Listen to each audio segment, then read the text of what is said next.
Buscan llevar a Javier Corral a juicio político. La reina del Pacífico contra Felipe Calderón. Donde él recibió mucha de su fortuna que tiene ahora. Y la búsqueda del papá de Yoahui. Movimiento Naranja. Bienvenidos al Caporal del 3 de agosto. Comenzamos.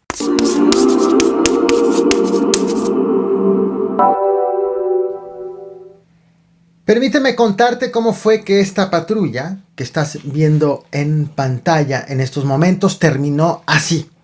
Ocurrió este lunes 1 de agosto en San Cristóbal de las Casas, Chiapas. En los primeros minutos del día, policías municipales a bordo de varias patrullas, esta incluida, comenzaron a perseguir una camioneta con placas de la Ciudad de México en donde eran trasladados 5 migrantes.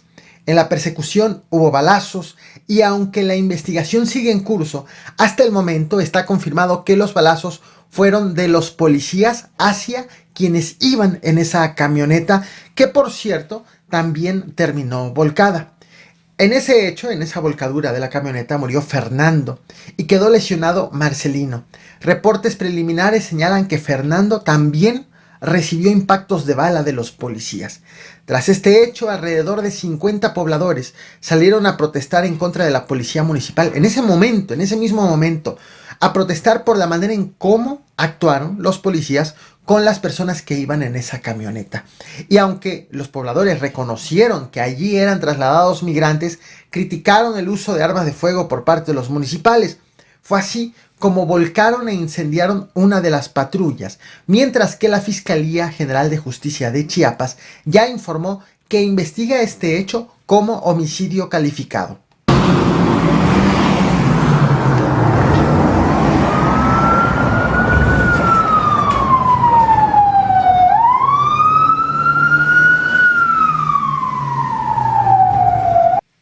¿Recuerdas al exgobernador de Chihuahua, el panista Javier Corral? La noche del lunes 1 de agosto, una comisión jurisdiccional del Congreso del Estado de Chihuahua dictaminó iniciar el proceso de desafuero.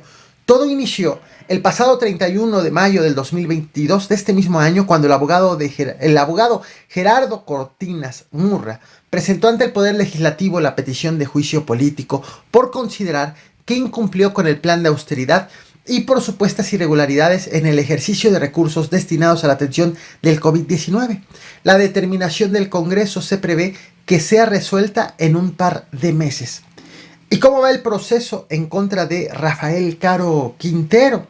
Este martes 2 de agosto, un juez federal concedió la suspensión definitiva en favor de Caro Quintero en contra de su deportación, expulsión o entrega a Estados Unidos sin un proceso de extradición de por medio. Es decir, las autoridades mexicanas no podrán entregarlo a las autoridades norteamericanas, que justo para eso fue detenido, no lo podrán entregar sin un juicio de extradición de por medio, lo cual le va a permitir permanecer al menos un año en México si es que agota todas las instancias judiciales. Recordarás, el gobierno de los Estados Unidos lo acusa de 4 delitos: de asociación delictuosa para cometer delitos violentos para asistir a la delincuencia organizada, de asociación delictuosa para secuestrar a un agente federal, de secuestro de un agente federal y del homicidio grave de un agente federal.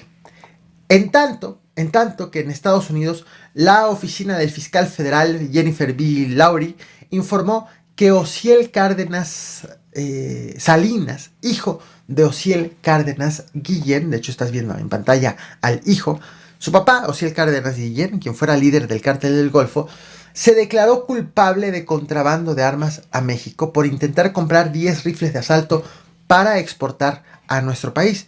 Esto ocurrido el pasado 22 de abril del 2021 en el estacionamiento de una tienda de Brownsville. Todo mientras estaba en libertad supervisada por un delito grave anterior. Una vez declarado culpable, está previsto que reciba sentencia el próximo 8 de noviembre, por lo que podría enfrentar una condena de hasta 10 años de prisión y una posible multa máxima de $250,000. El canal de YouTube G ha publicado una entrevista a Sandra Ávila Beltrán, la reina del Pacífico.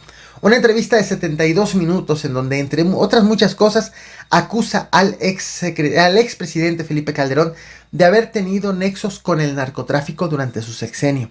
Este señalamiento lo hace cuando ella recuerda su detención.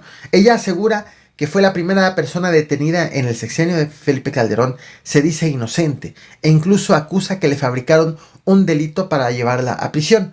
Es en este contexto en el que asegura que Felipe Calderón la detuvo pese a que él colaboraba con delincuentes. Te voy a mostrar un fragmento de la entrevista y te voy a dejar el link fijado en la caja de comentarios por si quieres ver la entrevista completa. Cuando él colaboraba directamente con cárteles mexicanos, donde él recibió mucha de su fortuna que tiene ahora, que gozan él y su esposa y su familia. Por cierto, hoy regreso con el análisis político en la plataforma morada. Nos vemos a las 8 de la noche completamente en vivo. Una transmisión que estará disponible minutos después en versión podcast en todas las plataformas de audio. Las ligas de todas mis redes sociales las encuentras en la descripción de este y de todos mis videos. Y llegamos al tema principal. Seguramente recuerdas este spot de Movimiento Ciudadano. Movimiento naranja, el futuro está en tus manos. Movimiento naranja, movimiento ciudadano.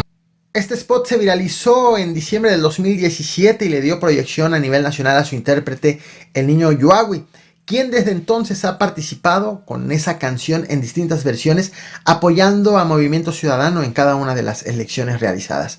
Yuagui pertenece a la comunidad indígena de los huicholes, que tiene presencia en Nayarit, en Jalisco, en Durango y en Zacatecas. Debido al trabajo que consiguió tras la viralización del spot, se mudó con algunos familiares a la Ciudad de México.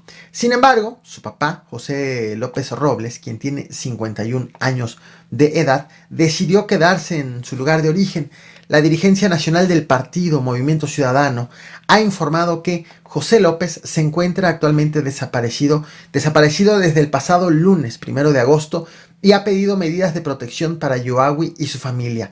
La Fiscalía General de Justicia de Zacatecas ha confirmado esta desaparición. De hecho, ya ha sido emitida esta ficha de búsqueda que estás viendo, en donde se precisa que fue visto por última vez en la sierra del municipio de Valparaíso, en los límites de Zacatecas con Jalisco, un municipio con alta incidencia delictiva. Para este miércoles 3 de agosto, la Fiscalía ha anunciado la disposición de 60 agentes para buscar al padre de Yuagui en la zona serrana de Valparaíso. Esta búsqueda incluirá el uso de un helicóptero, así como la participación de personas especializadas en búsqueda de personas y víctimas de secuestro. Además de que ya se han puesto en contacto con las fiscalías y secretarías de seguridad de los estados de Jalisco y de Durango para atender esta búsqueda de manera coordinada y extenderla también a sus territorios. El tema también será llevado a la Mesa Estatal de Construcción de Paz, según ha informado la Fiscalía de Zacatecas, para involucrar el apoyo de elementos federales, como podría ser el Ejército y la Guardia Nacional. Así transcurre la búsqueda del papá de Yuagui, la búsqueda hoy, tema del cual seguramente habrá actualización. Así que la invitación es que te suscribas, que actives la campana de notificaciones, que revientes el botón de like y que compartas. Nos vemos al rato. Muchas gracias.